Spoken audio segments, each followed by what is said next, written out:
ces seniors qui louent une chambre à des étudiants pour arrondir leur retraite. Seulement un tiers, c'est le nombre des Français à penser que leur retraite suffira à combler leurs dépenses. Pour ce qui est du reste, et spécialement ceux dans la classe moyenne, ils sont inquiets et cherchent déjà des solutions alternatives pour servir de complément de revenus. Certains retraités ont justement trouvé l'idée originale de louer une chambre inoccupée à des étudiants. Voici les détails. Une demande de logements étudiants croissante. C'est la course contre la montre. Beaucoup d'étudiants peinent encore à trouver un logement, alors qu'ils doivent faire leur rentrée en septembre. Et la tâche n'est pas facile entre les offres qui se font rares et les prix de logement de plus en plus inaccessibles, surtout dans les grandes villes. Une situation qui n'a pas manqué d'inspirer les seniors en quête de revenus. Ils ont justement eu la bonne idée de proposer à la location une chambre vacante de leur logement. Il peut s'agir d'une chambre d'amis ou d'un bureau inoccupé, qui pourra leur permettre d'arrondir leur retraite. Le principal avantage, c'est qu'il s'agit pour la plupart, de locations de courte durée qui dépassent rarement un mois, assurant ainsi une certaine liberté aux propriétaires.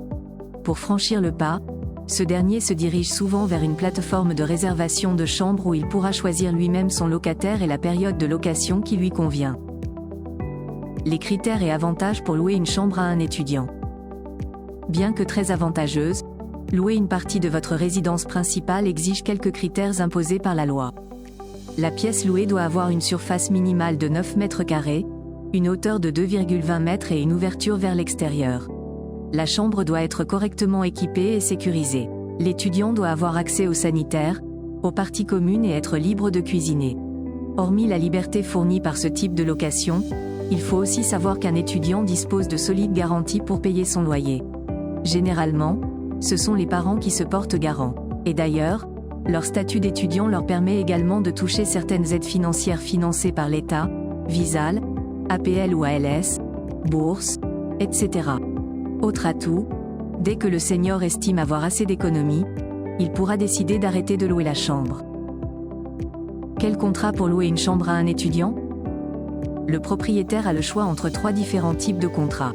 La location meublée dit bail étudiant avec engagement de 9 mois renouvelable. Pour ce cas de figure, le contrat doit être au nom de l'étudiant, même si ses parents s'en portent garant.